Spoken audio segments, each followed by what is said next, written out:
This is the Hello and welcome back. Edward Osford, George Stoya here from the SoonerScoop.com studios on Campus Corner. And if we're looking at new concession stand food, George, that must mean that this is the first week of the football season. Got some whiskeys and vodkas that are now Sooner branded that you can enjoy at Gaylord Family Oakland Memorial Stadium. And you can do that here in just 4 days. Week of season opener. Talked to Brent Venables today for about 40 minutes. And George, I think that he was in a pretty damn good mood today. He was great. I thought that he was super interesting, talking about several different position groups as well as certain guys. Kind of got into the weeds on Jayden Jackson quite a bit. It felt like the Jayden Jackson press conference in a lot of ways. Brent Venables definitely liked to talk about Jayden, but got into some special team stuff, offensive line as well with a huge question mark. Not too much on the injury front. I think it's pretty clear. All those guys that we've talked about, Nick Anderson, Jake Taylor, Branson Hickman, Josh Bates, all those guys that we've talked about, I think they're just all day-to-day, and it's going to kind of be almost a game-time decision. No doubt about it. It is the week of the season opener. Obviously, we'll get into plenty of what Brent Venables had to say from this morning's 40-minute press conference, the first press conference of the year. Even got a question about Temple at the very end of it. We will have plenty more to get into in the terms of Temple and what they're bringing to the table on Friday, which isn't much, we don't think. Coming up on Thursday, and the practice report, the game preview coming up this weekend. Going to be talking to Temple's play-by-play guy, which kind of excited about, just in terms of don't really know a whole hell of a lot about Oklahoma's season opening opponent. But, I know that they're not supposed to be very good. But it is, before we get into everything here today, do want to remind you guys about Homefield.com, which is, obviously a great apparel site that we're really excited about having around here and, joining up in sponsorship. It had been a long time coming, I feel like. Yeah, they're awesome. You look at their gear; it's some of the best that you can find in terms of OU stuff. I know we both love the vintage look that they provide, and so you can use that code SCOOP to get 15% off your first order, and that includes like the football box, which I believe includes several different items like a long sleeve T-shirt, as well as some socks, a koozie, and I believe even another T-shirt. So, which is a really unique offer. Absolutely. Oklahoma, one of 55 teams, a part of the the box that you can get. Yep. And it contains 3 never-before-seen items for Oklahoma that are not available anywhere else. All you got to do is go to homefieldapparel.com, as you see behind me, 15% off your first order using the promo code SCOOP, SCOOP. And we're really excited for Homefield. I know that they're going to be sending some garb up to the Scoop offices for Joe Castiglione Jr. as well as Isaac Stoops as part of the family business, which the rumor has it they have a big old guest coming up this week for the start of the season. So let's get into a little bit of what Brent Venables had to say. It was, obviously there was not a whole lot of, just I think necessarily breaking news coming out of Monday's meeting with the media, but we did talk a lot about the defense, and I think that that's where we'll start today. We're going to obviously be talking about Jayden Jackson and him being on the depth chart, which you saw our instant reaction on Sunday evening as soon as that was released to the public. Obviously, the Jayden Jackson news with the freshman and all that kind of stuff. But I think that it kind of, when you start talking about this Oklahoma defense, you go back to the main guys, the guys that are coming back that are returning a ton of experience, George. Yeah, lots of guys. I mean, you got to start, Danny Stutzman, Billy Bowman. That's where it starts. But you look across the board, whether it's at corner and you have, Gentry Williams, Kenai Walker, and Woody Washington all back, or a guy like Des Malone that you bring in that's played a lot of football. You look at linebacker. I know that Brent spent a lot of time there talking about that group and how much they've matured. And I think it was huge for guys like Kobe McKenzie and Kip Lewis to get as much playing time as they did a year ago. And then up front, I think especially on the edges, you love what you got in Ethan Downs and Caden Woolard and Trace Ford, who's played maybe more football than anybody on the team. I think that it's a really solid group, and it's a good mix of, and you'll hear Brent say this, but it's a good mix of lots of experience up there, but they also feel like they have a lot of young talent that's going to be able to get on the field this year. First things first, let's get into a little bit of a discussion that we've been having, I think, since the beginning of spring, as far as Oklahoma going into that third year under Brent Venables. There's an expected jump that needs to be made defensively. Yeah, you look at the statistics that he had at Clemson, and it was the third year. You saw a big jump from year 1 to year 2, kind of like what you saw at Oklahoma, but it was that third year that all of a sudden they were, a top 10 defense in a lot of different categories. And I think that's kind of the expectation around Norman is that, can they be a top 10, top 15 type of defense? And like I said, you look at the experience, the production coming back. I think it's something like 80% of the production from a year ago is back. Now, it's not all experience that goes into having a great defense. I know that that's a huge part of it. You also have to have talent, and I think OU's done a good job of recruiting that. So can they statistically jump into some of those categories? I think so, and it's going to be tough because you look at some of the opponents, but I do think that that's kind of been the narrative around this football team all offseason is this defense has a chance to be the best unit that Oklahoma's had defensively in a very long time. Here is Brent Venables talking about that expected jump as they make it into year number 3. Well, we've made improvement. We were not very good in any area. Our first year made improvement in several areas, through the course of the season last year. And we were terribly inconsistent and played really well in some spots. And but again, we're looking for a level of consistency, from the group. And so we have, we've got a group of guys, several guys that have played a lot of football for us. And so the expectation is we're going to take the next step, and so hopefully we'll do that. And but the course of the season, the body of work that they put out there over the course of the season will ultimately be, the real testimony where this defense is going. And I do like if you looked at it from a graph standpoint, I think it's fair to say that trending in the right direction, but nowhere close where we got to be yet. And I do believe that we have a staff and players that share in that sentiment, that there's no anointing. We're not trying to compare ourselves to anybody else but ourselves and just get better, work on daily improvement, not be satisfied, willing to show up every single day and put the work in, have a sense of urgency and, again, desperation to get better. And so have respect for, our processes, our routine, the structure that we provide our guys, the environment that we nurture to, improving every single day. 15 juniors or seniors on that 2 deep that was released on Sunday evening. When you put it into, I guess number-wise of what they're returning or percentage-wise what they're returning 79% of the tackles made last year, 74% of the tackles for loss, 73% of the sacks, 80% of the interceptions, 88% of the pass breakups, 65% of the quarterback hurries, and 71% of the forced fumbles a year ago.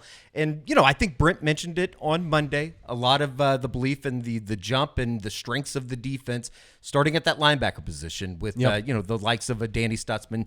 And even though they're young, Kip Lewis, Kobe McKenzie, Samuel Musigo, Lewis Carter, that group seems to be extremely strong going into this season. I mean, yeah, think about, you just read off all those statistics. I wonder how much, Danny was a part of that, of each, his percentage of each of those, because obviously he kind of does it all for Oklahoma, but, he's the guy leading that group, but you look at the other guys, and that's where it gets really interesting. We talked about it yesterday, but the oars between Kip Lewis and Lewis Carter and Deshaun McCullough, who hasn't even practiced all of fall camp, sounds like he is now day to day, is what Brent said during his press conference. So we'll see. I doubt he'll play on Friday, but I do love the depth of that room, right, and the experience, because like I said, Kobe McKenzie and Kip Lewis really got thrown into the fire last year. Jaren Kanak was named the starter a year ago at the Mike linebacker spot. Danny was at the will. Halfway through the season, Danny flips over to the Mike. Kip Lewis comes in at the will. And so Danny can play both spots, and you're going to see that a lot this year. But you love the versatility of that group. Kobe McKenzie's, I think, going to play a lot more this year. He's going to come in and play some Mike, move Danny over to the will. He's also going to play some with a guy like Lewis Carter, who I think that you and I, Eddie, love the potential of. Like, I think this is a guy that's going to force his way onto the field, kind of like Kip Lewis did a little bit a year ago. And the reality is, at that spot, somebody's probably going to get banged up at some point, and you're going to need some guys to come in, and you feel really good. Even a Jaren Kanak, like, I know there's this narrative around Jaren that, he hasn't been very good. I think that other guys behind him have just been really, really good. And I think that Jaren, if he's the guy that, he's your third string linebacker, that's a pretty good spot to be in. Not only that, but you have a guy in Kendall Dolby who, Brent talked about this afternoon just in terms of what he's brought to the defense, a veteran presence and a guy that, played quite a bit at the end of last year. Yeah, I mean, I feel like we forget about him a little bit, and that's just because I think that Cheetah spot, they had several different guys play there a year ago. Justin Harrington obviously started the year as their starting Cheetah and gets hurt. And then, they kind of played Desan McCullough. Kendall Dolby was a corner to start the season. I think he was listed as the backup corner a year ago at cornerback. He moves to Cheetah and just excels at the end of the season. And so I'm curious to see how they play him. He's going to play some slot corner. He's going to come off the edge. I think he had did he have a sack in the Arizona game or something? Yeah. I mean, he can kind of do it all. He's not the biggest guy, but I think his intensity, his aggressiveness kind of fits what they want at that Cheetah spot. He has that blue collar kind of mentality that Brent really likes. And so I think he's a guy we easily forget about, but is going to play a huge part in this defense. Certainly a big part of the defense here, as Brent Venables talking about his linebacker core as well as Kendall Dolby's development over the last year. Group that, of course, I'm emotionally attached to that group. I've challenged them from the day I got here to be, the heart and soul and the backbone of this football team in the locker room. And, if they've taken, their opportunity and the challenge, they've taken it seriously, led by Danny. Couldn't be more proud of his growth, his maturation, the leadership that he brings, the passion, the investment that he has in his program and his teammates.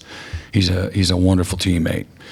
Cares about everybody else's success as much as he does himself. So, then you got, a guy like Lewis Carter and Sammy, who are going in on their second year, who I think have a chance to just be outstanding. Really, as good as there is in college football, along with Desan McCullough, who's, he's a day-to-day, but dealing with that injury. But we're long, and we're fast. I think we're instinctive.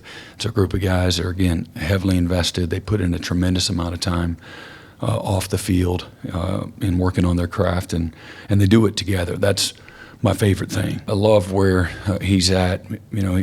Kendall had a small sample size last year, starting, I think, 4 or 5 games, and plays really big, incredibly disruptive. He's got tremendous man-to-man skills, a really good zone space player. Plays big when he blitzes. He's like 6'2", 225-pound vision of himself. That's what he sees himself as. He got a tremendous bite to him, and likes to play. One of the hardest working guys, in our locker room. But probably, there might be a few other that equal him, but he's one of the most competitive football players, I've been around. I've seen the most growth probably in his becoming a more detailed player, being more specific and intentional, situationally, eyes, alignments, just being better, more accountable, more aware.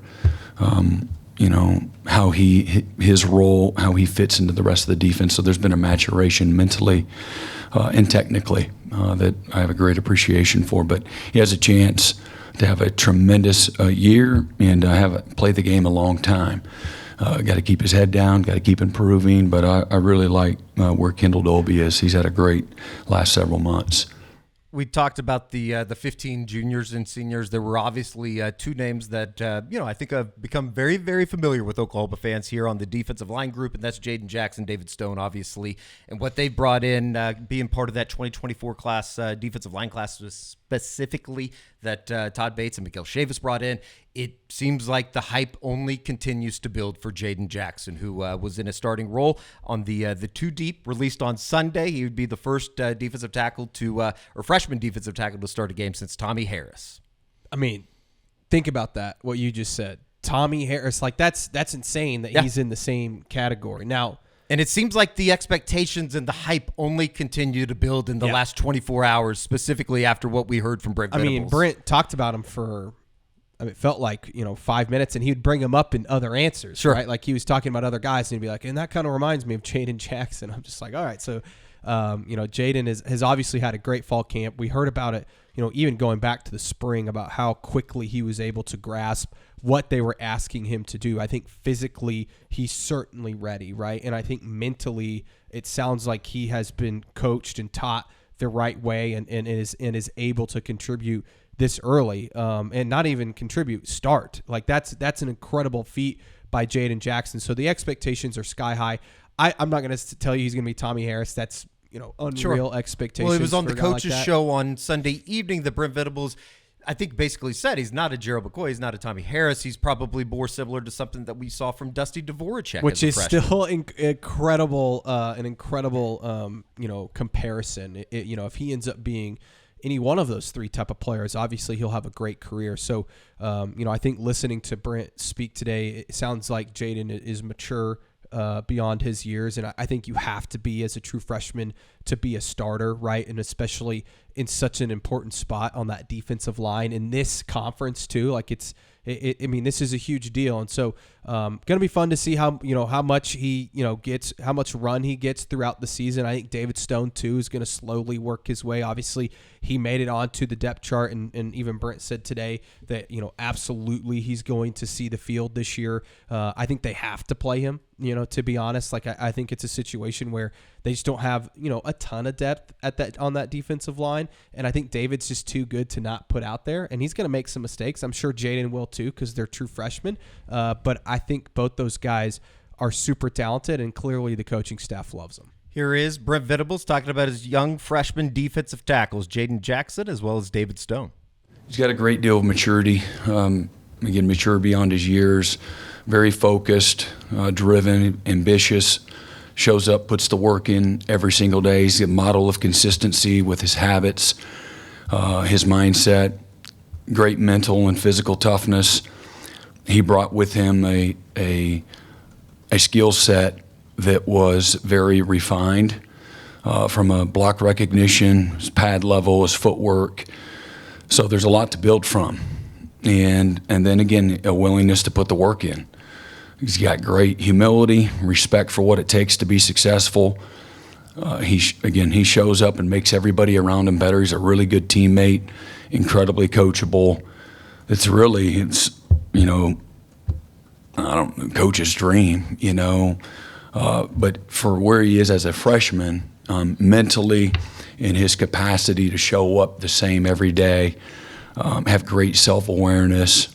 When he had a bad play, a bad series, or just a bad day, he didn't let it allow it to affect him.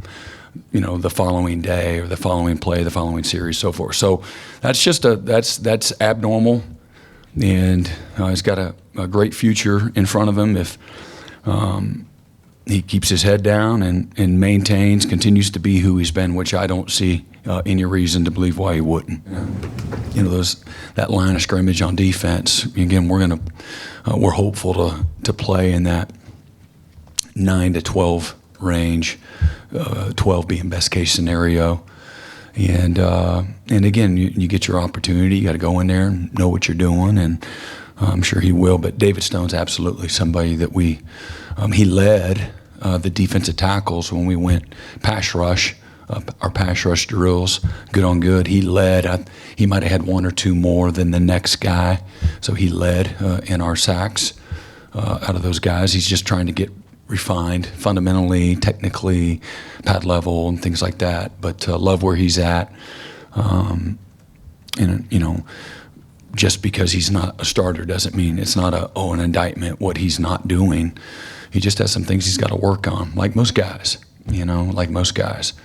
Again, Jayden Jackson is abnormal, and like I've said, he just, when he showed up, he had the fundamentals that are really, a lot of guys don't have amazing fundamentals when they come in, and so it takes time to develop those habits, to do that work over and over and over until you can't get it wrong. It becomes a habit, and it's second nature to you. And so, but he's working on that, and expect big things from him in the future. Obviously, extremely high praise for both of those guys. But Jayden Jackson, it seems like I was thinking as the press conference was going on, it just seems like for a guy over the last 48 hours, it seems like there was high expectations, obviously, for him to step in and be a contributor and things like that. But you hear the guys talk about him. You hear Brent Venables talk about Jayden Jackson, and it's kind of mind blowing the expectations that have even risen here as we get into game week and obviously kickoff come Friday. Yeah, and it's not like I don't think people necessarily forgot about him in that recruiting class, but a lot of the attention was on a David Stone or a Danny Okoye, local guys, or even a Nigel Smith, and Jayden Jackson might end up being the gem of that class, right? I mean, especially when you look at how quickly he's ready to play. So, I think he's starting to live up to those expectations, at least until it gets to game time. We'll see what it looks like, but I fully anticipate him being a big part of this thing moving forward. If you're going to need tickets on Saturday, this would be a good time to think about downloading the Game Time app. We're really excited to have Game Time on board for the season. And George, this is something that we've used personally, both of us using I've got the app right here. The app is awesome. Yeah, it's super easy to use. I'm on it right now, and look, you can see. I think the thing I like the most is you can actually see what seat you're buying. Yeah, and because I think people upload pictures of each seat, but see, look right there, you could get last minute tickets, $25. You go in the end zone right there, $45. I think that's the thing, is it has the best deals out there of any second market. So it's definitely an easy app to use, and I know I use it for a lot of different things: Thunder games, concerts, all of those sorts of things. I know I'm looking right here on my app. You can go to the Tulsa football game for $2. That's on Thursday night. All you got to do is download the Game Time app, and if you don't have, or if you're looking for a ticket and you don't find the lowest price, it's guaranteed. The lowest price is guaranteed at Game Time, or Game Time will credit you with 110% of the difference.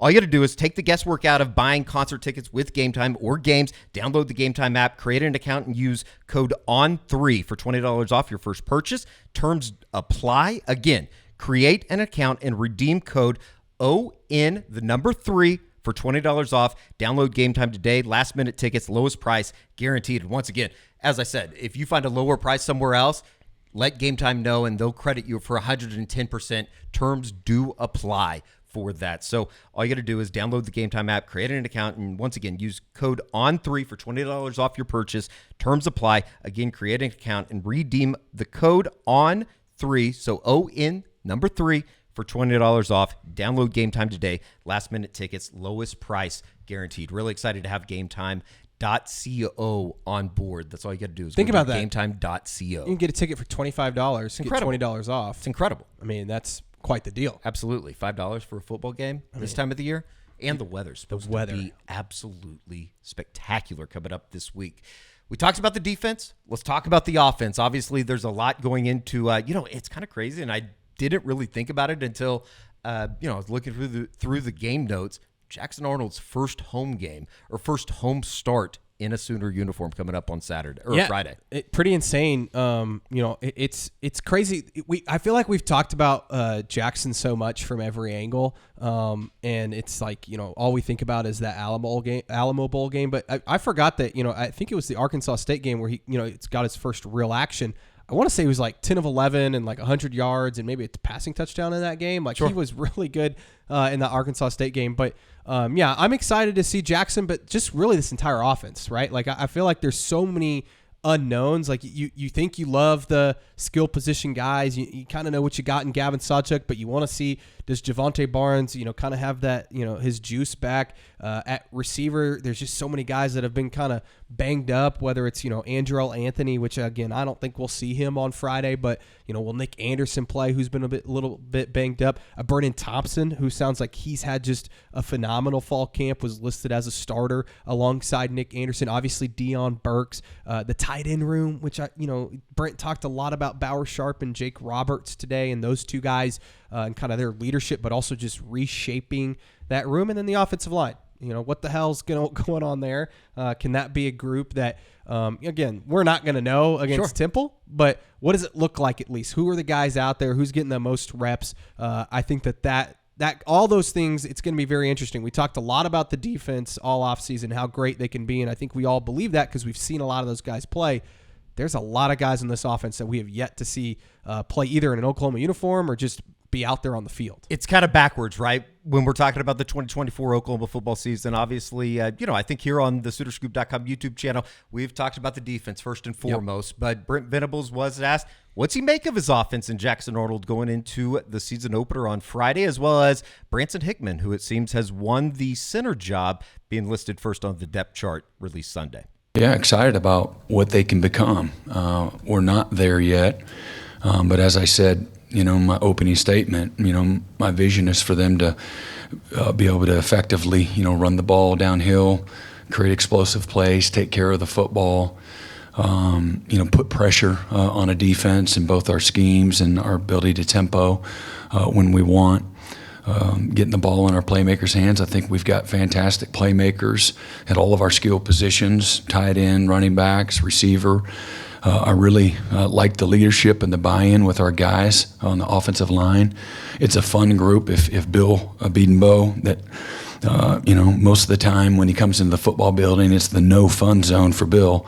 And but I bet you he would say, if you gave him truth serum, and I bet you he would say this has kind of been a fun group for him to coach.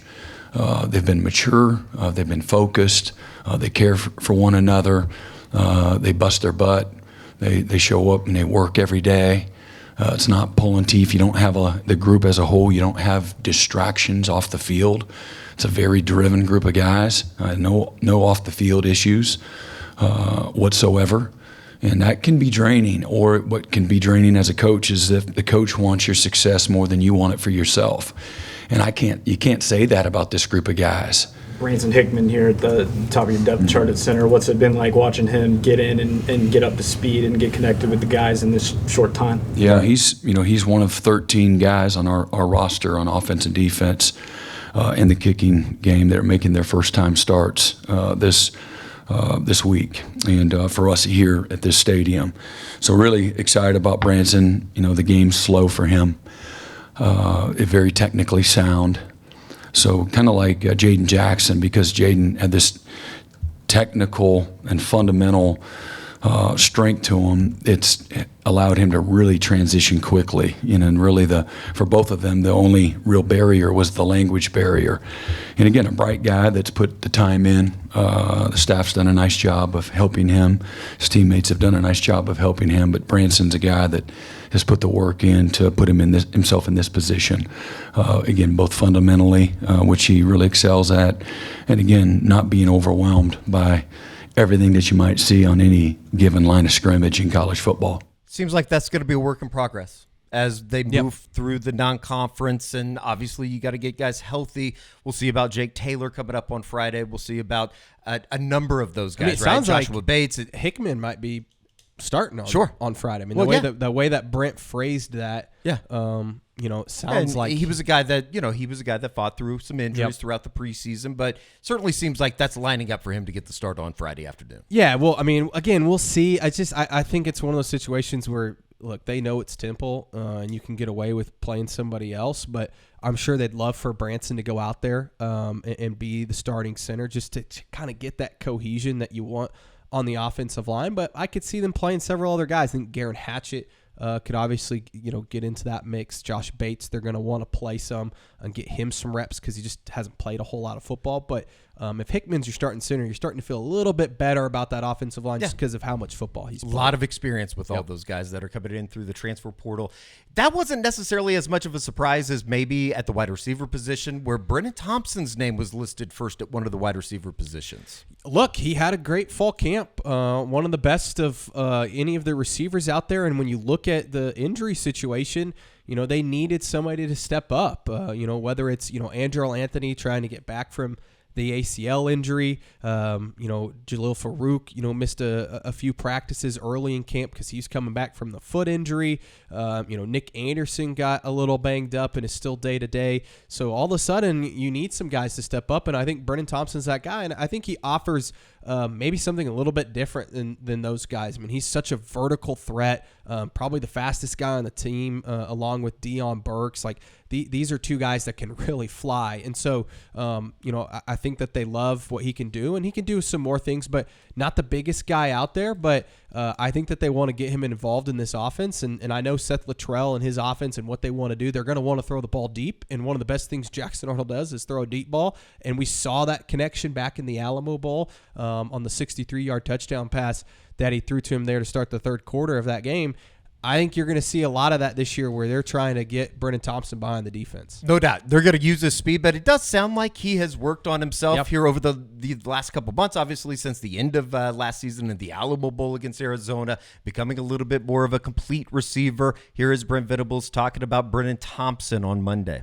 Well, as you may or may not know, he didn't play much receiver, if at all, in high school. Was an athlete and played a lot of quarterback. And goes to Texas and has a bad hamstring and was in the 2 deep, but didn't really play much at all. Got a little bit of game experience in a couple of games, but so came in here as an inexperienced guy, a track guy. Certainly was a vertical threat, but what I love the most about Brenan Thompson, he's become one of our best leaders, incredibly vocal, really bright young guy that cares about his teammates. He can run the entire route tree. He was focused on not being labeled as just a 9 route or a go ball guy. And so he's done a great job, whether it's the curls, the mesh, the digs across the middle of the field, shows great toughness and durability. Had the most yardage of any of our receivers over the course of fall camp. So his willingness to build his body up, and again, a small frame, has competed and played at a really high level and just a physical tough level for a smaller, diminutive guy. And so really, again, proud of his growth as a player, but every bit as much also, again, as one of our vocal leaders on offense.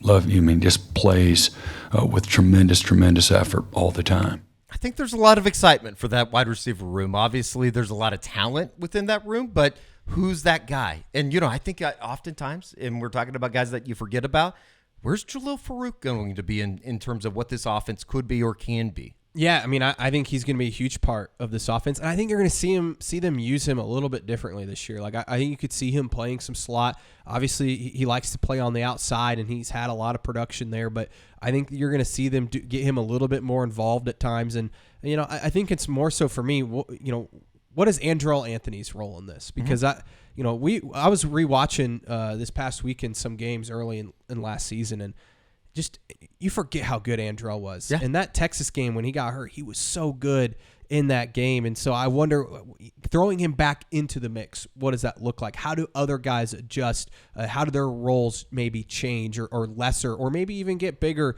in certain ways? Like I think that's the real interesting part for me, and who emerges, because I think that they still have some younger guys like a Brenan Thompson that, this is really his third year of college football, and he hasn't played a whole lot. And so I think that he's somebody that could really come on. Can a J.J. Hester, who's in, I think, his 5th year playing college football, can he, finally burst through? Can a young guy like a Zion Kearney, step up and play a little bit? So I think they like the depth there. They need to get healthy. You want to hear that Nick Anderson is getting back on the field. You'd love to see him play on Friday, even if it's in limited time, just to see him out there and make sure that he's healthy, because he was such a difference maker a year ago. But you do have a lot to like in that room. A lot of people are going to get opportunities, especially here early in the non-conference season, and that might go all the way down to special teams as well.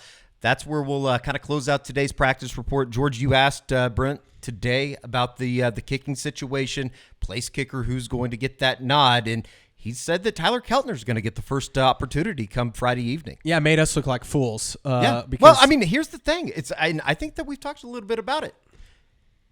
Zach Schmidt made over 90% of his kicks, and they're going with the other guy here to begin. And that's what's so funny, because the question I asked and what I wanted to know is, when you look at it, is this a situation where Brent says, all right, we're going to weigh what we saw from Zach the last 2 years versus what we've seen from him in practice going all the way back to the spring and fall camp and bringing in Tyler Keltner and the competition. And it's interesting because Brent, and you'll hear it in the clip here in a second, said that, it was a clean slate for Zach entering this competition. But if he was making 90% of his kicks, something tells me that there's probably a little thought in the back of his head that said, There's a little bit of PTSD for everybody. I've seen what it looks like in games for Zach, whereas maybe we haven't seen that yet with Tyler Keltner, at least not in person. And I think that probably weighed a little bit into this decision just because you are going to see Tyler Keltner first, which I think is a little bit of a surprise considering what we've heard in fall camp. Now, I still think that there's a chance we see Zach Schmidt at times, especially considering how big his leg is. I mentioned it yesterday. Maybe it's a situation where, anything from 45 or in, it's Tyler Keltner, kicking it. But a little bit further, Zach Schmidt has a big leg. Tyler Keltner also, though, his career long is 54 yards. Right. I believe Zach Schmidt's is 46. So, again, I'm sure Schmidt has a bigger leg technically, but Keltner has made a longer field goal in his career. So I don't know what they're going to do. Honestly, Eddie, I think it's very curious. Schmidt's still going to be the kickoff guy, which he's been very good at kickoffs. Say what you want about Zach Schmidt. He's very good at kicking the ball off, but I don't know. I didn't know what to make of it. I thought Brent's answer was pretty interesting because I do think that while he says it was a clean slate, I'm not so sure I believe that. No doubt. Here is Brent Venables answering George's question about the place kicker situation for Oklahoma, as well as a question from Bob Przbillo talking about, is he worried about putting starters back there at the return as return specialists in the kicking game? Yeah, Brent, I feel like special teams is a unit that you guys could see maybe the biggest improvement. I wanted to ask you about the kicking competition. How did you evaluate those two guys, and is it something where you've seen Zach kick the last 2 years? Do you take that into account, or is it clean slate and Tyler coming in as a new guy? Well, of course it's, clean slate. Everybody, again, this is a developmental game. I think sometimes in sports, I think we're too quick to judge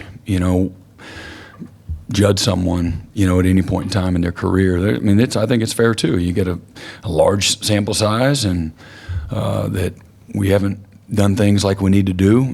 That's fair as well. But I do think that this is a developmental game. You look at a guy like a Spencer Rattler who played here that I don't think a lot of people thought should be the quarterback, and then he goes on to South Carolina and has an outstanding year, and I think he's doing pretty good, in the NFL.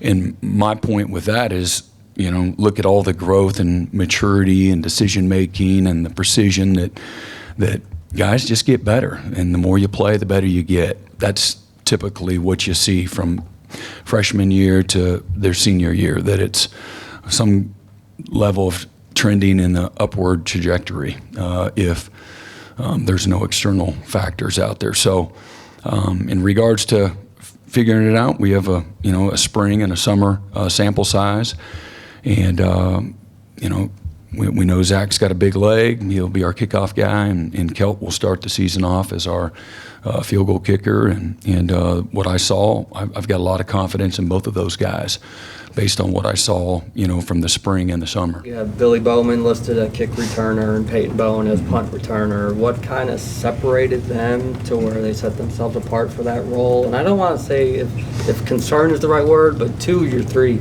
top safeties in such a huge role on special teams. Is that a bit of a concern? Yeah, they're really good players, and they're good with the ball in their hands. They both have a natural knack for it. I think you look around, whether it's the NFL or college football, the best players are out there in playmaking positions, and you can get hurt at any position. Every position you're a target. So, and we've gotten hurt. Billy's gotten hurt not returning. He's gotten hurt returning, and Peyton Bowen's gotten hurt. He's pulled a hammy. He's hurt his hand a year ago, not returning. So I think that my responsibility is to put the best guys in a position to make plays, and those are guys that have a real knack for fielding the ball and getting vertical quick. They got good natural instincts for it. Hard to disagree with that, right? Yeah, no, and I kind of agree with him. Like I've said it. It's only a before. problem until somebody does get hurt, and then we'll be sitting here saying, "Oh, that was stupid." Yeah, but I mean, I look. I think especially with Peyton Bowen, he's such an elite returner that Right. I think I trust him back there to make the right plays. And if he gets hurt, that's just part of football. You know, I think that when you start to protect guys like that, you get yourself in trouble. So, and again, like I said yesterday, I'm sure Billy Bowman went to the staff and said, "Look, I want to do this. Yeah. Like I want to help." He the team talked a any little way I bit about can." that back at SEC Media Day about a month and a half ago. Exactly. So I think that it makes a lot of sense from that standpoint. But like you said, Hetty, I think that if one of those guys gets hurt doing that, It'll be World War III. Yes. Why was he back there? If you want to watch the entirety of the Brent Venables press conference previewing the season opener against Temple, it's up here on the SoonerScoop.com YouTube channel. We'll be over talking to players this evening to kind of kick off, post-practice festivities with a game week coming up on Friday. And then we'll be right back here, talking about the game day preview, and we'll have that on Thursday for you guys. A little bit more from Brent talking about Temple, what to expect. We'll be doing a little bit of learning about Temple as well, and it's going to be a fun week. It's going to be a fun year. I'm excited to get this thing going, George. I'm super excited. Can't wait for Friday. I'm also excited for Saturday, just because we kind of, we don't get a lot of Saturdays to sit down and just watch Pretty all good the slate. games. Pretty good week one slate. I can't remember the last time it was this good on week one, so I'm excited about that. Got some good stories coming out this week, so make sure you guys sign up for SoonerScoop.com. I know I've got a big feature coming on Jackson Arnold Tuesday morning. Nice. That I think Spent some time down in the DFW area, right? Yeah, I did a big sit-down interview with his family a few weeks ago, and so I think people will really enjoy that one. It's kind of crazy how we're getting closer and closer to the season opener, and it seems like, I think you mentioned it today, there wasn't a single question asked of Jackson Arnold and kind of what is expected going into this season. And I think for we've talked about it. We've talked a lot about it, and I think everybody knows how Brent and this staff feels about Jackson. Yeah, there's an 100%. unwavering, belief in Jackson that he can be, live up to those expectations that are around him, which are just unbelievably high. But I think that's why everybody kind of knows how he feels about it. It doesn't need to be said again, I think. No doubt about it. Needless to say, a really good time to join SoonerScoop.com if you're so inclined. If you're interested, 2 months for $1. That's a pretty special offer for you out there. All you got to do is use promo code OU1 at SoonerScoop.com if you're interested in signing up for what is going to be a fantastic next month as, the 4 home games in September in Norman, obviously the September 21 conference opener in the SEC against Tennessee, and then we'll be making our way out to Atlanta and Auburn for the first road game. It is going to fly by. So we kind of got to enjoy these September months, or the month of September, even the non-conference games, even though Oklahoma's going to be favored by 42 coming up on Friday evening at 6 o'clock. So for George Stoya, I'm Eddie Brodosevich. We'll see you right back here for another practice report on the SoonerScoop.com YouTube channel.